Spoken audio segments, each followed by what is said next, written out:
Hello, welcome to Water Sign Philippines.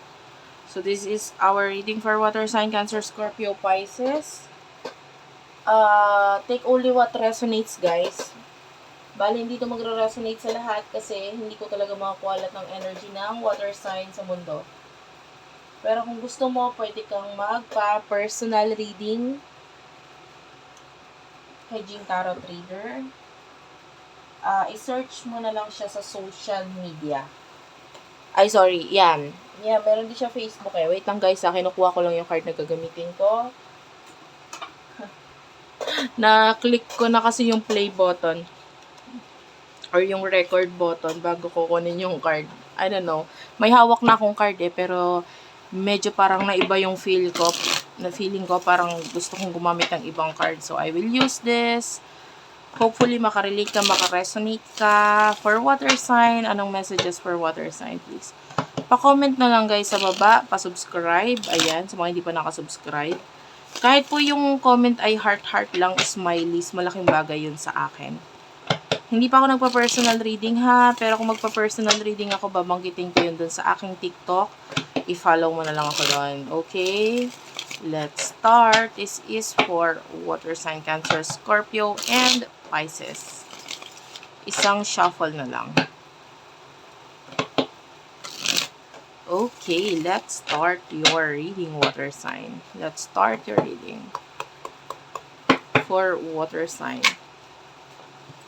La Luna is here. Ace of Cups, Cancer, Scorpio, Pisces. Some of you, nagkakaroon ng ending with regards sa person na maybe this is your soulmate. La Morte is here, Ten of Wands. So, nagkakaroon ng ending sa inyo ng person na ito. You do love this person. Mahal mo siya. Pero ang maganda dyan, na mahal mo siya, pero hindi mo na siya namimiss. Pwede ganun. Hindi mo na siya namimiss. Kasi hindi nagkakaroon ng pagbabago sa connection ninyo or what. Eh. So, yung iba sa inyo, patuloy pa rin yung spiritual connection. Patuloy pa rin na past connection lang to, walang nangyayari, etc. But you love this person, pero yun na, maaring hindi mo na siya masyadong ganun naaalala, ganyan. Pero mahal mo pa rin siya. And maybe if this is a soulmate, mahirap tanggalin yung love. Pwedeng nasanay ka na mahal mo naman mahal mo tong taong to, whatever, no? Pero nasanay ka na lang din na wala siya. So, mahal mo siya kahit wala siya. And hindi mo na para ipilit yung connection, whatever, dito sa inyong dalawa. Dahil, walang nangyayari. Walang pagbabago. Some of you, pwedeng may dalawa kang personalidad. So, ano yun? Hindi ko alam kung ano particularly, pero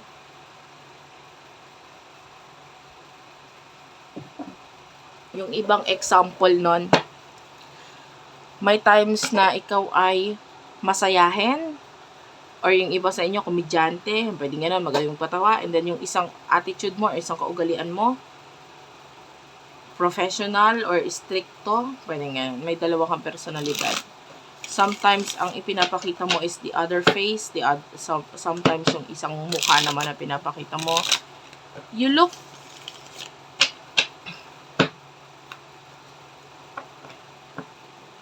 I don't know. You look weird. Yung iba sa inyo. Kasi may times na parang gusto mo maging plain lang yung mukha mo, ganyan. Or may yung itsura mo. And then there are times naman na gusto mo maging parang maganda yung tingin sa'yo ng tao or iba.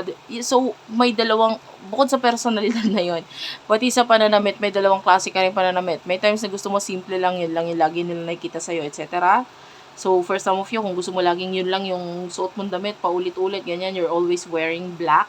Example lang yun, hindi ko sinabing yun. Hindi gagawin mo yun. You're always wearing black. Tapos yung isang personality mo naman is very colorful. Sometimes you look so fancy, elegant, ganun. Naka-kuntodo outfit. Yung iba, if you're a woman, naka-makeup. So, may ganung personality ka. This is your person. Page of Coins, Ace of Wands, and the Five of Cups. Okay, nasasaktan siya. Whatever new beginning, ang pinagdadaanan niya ngayon with the Page of Coins, hindi siya handa. Financially, hindi siya handa. So, whatever new beginning, etong pinagdadaanan niya, sobrang masakit para sa kanya. Kasi, parang biglaan, hindi siya handa dito. Ayaw niya to. The Eight of Wands is here. Alam mo yun, yung parang bigla siya napasabak sa giyera na hindi niya naman gusto. Pero parang wala siyang choice.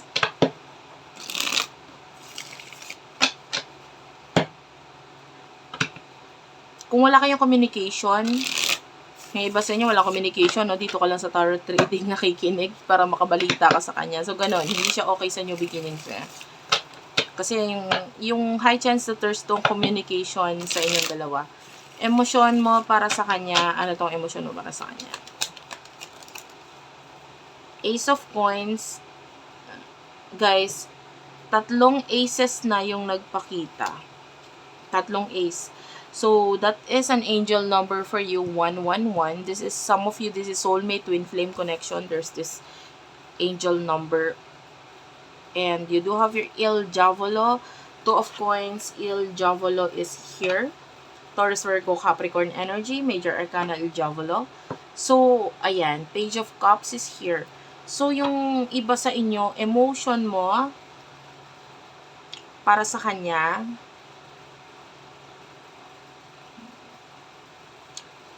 nakafocus ka kasi sa new beginning, may lalo sa pera.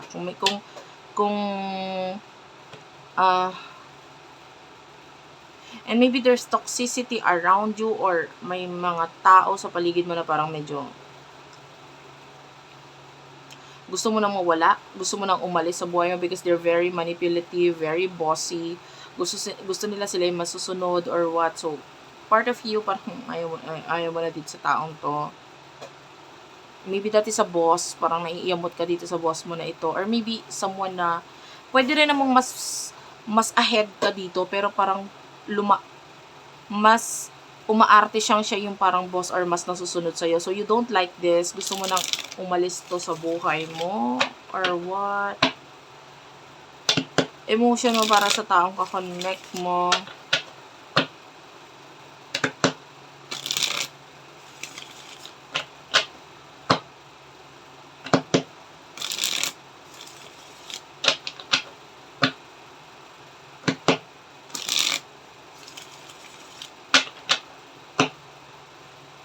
Emotion mo para sa person na kakonect mo. Emotion mo para sa person na kakonect mo. Spirit guys, angel guys, for the person that you're dealing with. El Imperatore. Page of Wands. Queen of Wands, King of Cups. Ayan.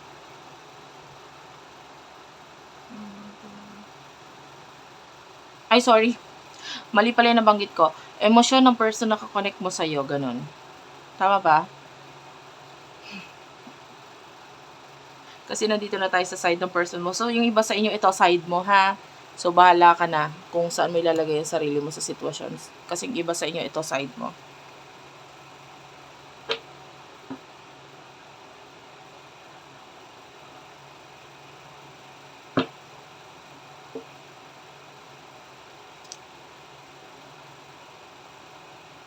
Okay. If this is you, na ito person na ito ay lumalabas dito as a friend.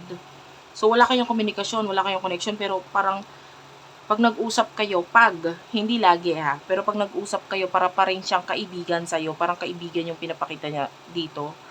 Nagbibigay siya ng advice, etc. This person still loves you. Mahal ka pa rin niya. Okay? Pero kung hindi ganun yung pinapakita niyang action sa'yo, halimbawa, wala pinapakitang action,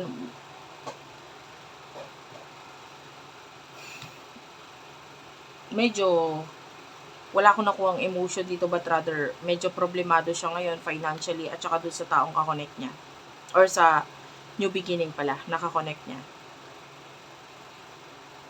Ace of Wands. Some of you, this could be a new beginning na pinagdadaanan ng person mo. Hindi siya okay, financial problems. problem din sa paghahanap ng work, yung iba sa inyo. Yung iba naman pwedeng problems with new relationships. So, ayan. Pero para doon sa iba, na nararamdaman mo na parang kaibigan ang tingin sa'yo nitong taong to, na parang nandyan siya, nag-a-advise pa rin siya sa'yo ng mga dapat gawin, financially, and mahal ka niya. What will happen in the future for you? For the both of you. Financially, for the both of you. For the sign of, ano to?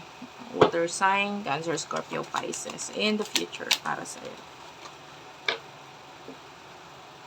Ten of Blades.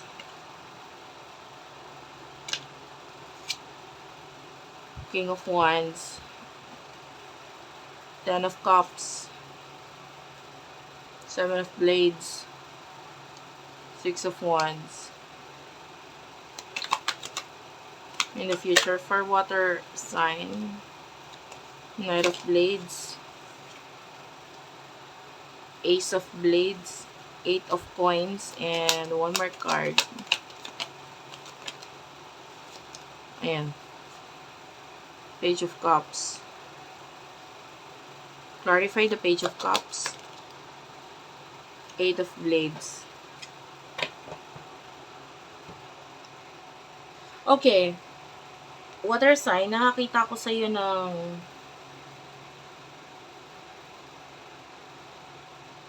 maybe an ending. May mag-e-end sa'yo. Either ikaw itong aalisan or ikaw itong aalis. Maybe dito sa something na parang tinuring mo ng bahay, tinuring mo ng pamilya. Or maybe someone na nag-share na kayo ng maraming memories together. So, pwedeng siya naman yung aalis. So, for example, pagdating sa career, kasi hindi siya particular, pwedeng aalis sa home ninyo, or ikaw tong aalis sa home. Maybe pag-aalis sa home. So, yung iba naman sa inyo, pagdating sa usaping career, pwedeng paglipat sa trabaho, or pag-alis sa trabaho, pwedeng ikaw, or yung mga naturing mo ng pamilya or kaibigan, or medyo nag-share na kayo ng bonding together. Then, there's this ending here. Pero nakita tayo ng victory. So, kung aalis itong taong ito, nakita tayo ng success, or mas mabuti pa talagang umalis. No? Kasi mas magiging maayos or magiging successful ang lahat. So, kung ikaw naman itong aalis, mas magiging successful ka kung aalis ka dyan. Okay?